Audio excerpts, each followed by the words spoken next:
اور سبحان اللہ بسم اللہ کے فضائل کتنے.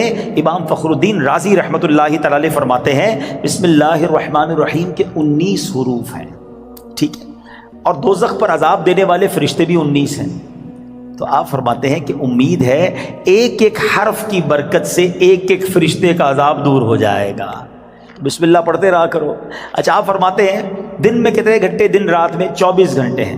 فرماتے 5 گھنٹے 5 نمازوں میں گھیر لیے, 19 گھنٹوں کے لیے بسم اللہ الرحمن الرحیم کے 19 حروف عطا فرمائے. پس جو خوش نصیب بسم اللہ الرحمن الرحیم کا ورد کرتا رہے اور نماز 5 وقت پڑھتا رہے, اس کا ہر گھنٹہ عبادت میں کاؤنٹ ہوتا رہے گا. تو یہ کمال کا وظیفہ ہے. نارملی ہماری توجہ اس طرف نہیں جاتی ہے. اچھا بعض اوقات ہم لوگ کہتے ہیں ہمارے کام ادھورے رہ جاتے ہیں, کام شروع کرتے ہیں, ڈیل بنتے بنتے رہ جاتی ہے, کام ادھورا رہ جاتا ہے, پوری نہیں ہو پاتی ہماری بات. سنیے اللہ پاک کے پیارے اور آخری نبی صلی اللہ تعالیٰ علیہ وسلم نے فرمایا جو بھی اہم کام بسم اللہ سے شروع نہیں کیا جاتا وہ ادھورا رہ جاتا ہے. غور فرمائیے یہ کیسی محرومی ہے. اگر اچھے اور اہم کام سے پہلے بسم اللہ نہ پڑھی جائے تو کام ادھورے رہ جاتے ہیں, اس میں برکت نہیں ہوتی. اب ہو سکتا ہے کہ ذہن میں خیال آئے کہ میں تو بسم اللہ نہیں پڑھتا, پھر بھی کام پورے ہو جاتے ہیں.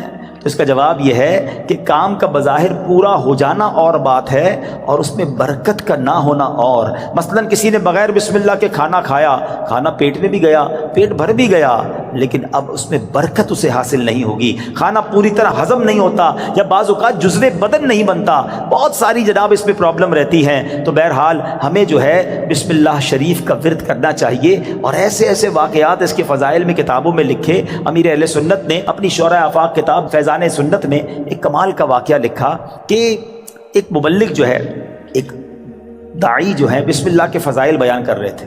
تو ایک غیر مسلم عورت بھی بیٹھی تھی. لڑکی نے سنا کہ بسم اللہ کی اتنی فضیلت ہے, تو اب اس نے جناب اسلام قبول کر لیا. اب اس کی زبان پر ہر وقت بسم اللہ رہتا تھا. تو اب جو اس کا والد تھا نا, غیر مسلم تھا, وہ بڑا غصے میں آیا, طرح طرح کی تکلیفیں دینے لگا کہ کسی طرح اپنی بیٹی کو جو ہے وہ تکلیف دے کر اسلام سے پھیر لے, اور اگر نہیں مانتی تو اب اس پر کوئی الزام لگائیں تاکہ یہ قتل کر دی جائے. تو لڑکی کا باپ جو بادشاہ کا وزیر تھا, ایک دن اس نے شاہی مہر والی انگوٹھی اپنی بیٹی کو رکھنے کے لیے دی. بیٹی نے انگوٹھی لی اور بسم اللہ الرحمن الرحیم کہہ کر انگوٹھی پہلے وصول کی, بسم اللہ الرحمن الرحیم پڑھ کر, اور اس کے بعد اس نے بسم اللہ الرحمن الرحیم پڑھ کر جیب میں ڈال دی. رات کو جب وہ سوئی تو والد نے انگوٹھی جیب سے نکالی اور دریا میں ڈال دی کہ اب صبح جب انگوٹھی نہیں ہوگی تو اس کو پکڑا دوں گا اور یہ ماری جائے گی. تو اب جیسے ہی وہ انگوٹھی دریا میں ڈالی, اللہ کا کرنا ایسا ہوا کسی مچھلی نے وہ انگوٹھی کو نگل لیا. صبح کو ایک شکاری نے جال ڈالا, اتفاق سے وہی مچھلی جال میں آ گئی. اس نے لا کر وہی مچھیرے نے اسی وزیر کو وہ مچھلی لا کے تحفے میں دی. وہ وزیر جو ہے اپنی بیٹی کو مچھلی دیتا ہے کہ بیٹی اس کو پکاؤ. تو بیٹی نے بسم اللہ الرحمن الرحیم پڑھ کر جو ہے وہ مچھلی کو کھولا, اس کو چاک کیا, اندر وہی انگوٹھی موجود تھی. پھر بسم اللہ پڑھی اور انگوٹھی اپنے پاس رکھ لی. والد صاحب نے ناشتے کے بعد کہا بیٹی وہ انگوٹھی کدھر ہے؟ بسم اللہ پڑھ کر وہ انگوٹھی واپس کر دی کہ یہ انگوٹھی واپس آ گئی. اللہ اکبر. اب باپ حیران کہ یہ کیسے ہوا؟ تو اس نے کہا میں نے تو کوئی بھی کام جو بھی کیا اللہ کے نام سے شروع کرتی گئی, رب نے مشکل سے نکال دیا. ہمارا پرابلم یہی ہے, ہم بہت ساری فضول باتیں کرتے ہیں, اللہ کا ذکر نہیں کرتے, اللہ کا نام نہیں لیتے. اپنے ہر جائز کام سے پہلے بس عادت بنا لو بسم اللہ الرحمن الرحیم, بسم اللہ الرحمن الرحیم. پھر آپ اس کی انشاءاللہ برکتیں دیکھیں گے. سبحان اللہ. یہ جو کھانا کھاتے ہیں نا, اس کے بارے میں آتا ہے کہ کھانے سے پہلے پیارے آقا علیہ الصلوۃ والسلام فرماتے ہیں کہ جس کھانے پر بسم اللہ نہ پڑھی جائے وہ کھانا شیطان کے لیے حلال ہو جاتا ہے.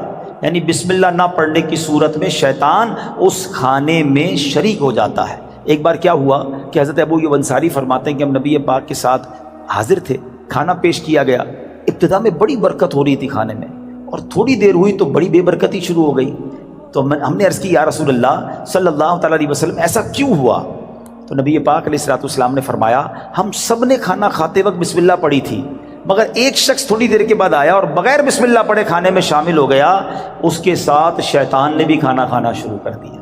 تو کھانے کی بے برکتی بھی بغیر بسم اللہ کے ہوتی ہے. اچھا پھر بی بی عائشہ صدیقہ فرماتی ہیں کہ جب کوئی شخص کھانا کھائے تو اللہ پاک کا نام لے, یعنی بسم اللہ پڑھے، اور اگر نہیں پڑھ سکا، شروع میں پڑھنا بھول گیا، تو پھر یوں کہے بسم اللہ اولہ و آخرہ، تو انشاءاللہ اس کی برکت سے وہ جو بے برکتی والا معاملہ ہے وہ بھی دور ہو جائے گا۔ اچھا، اب وہی والی بات کہ حفاظت کیسے ہوتی ہے بسم اللہ سے۔ ایک مرتبہ صحابی رسول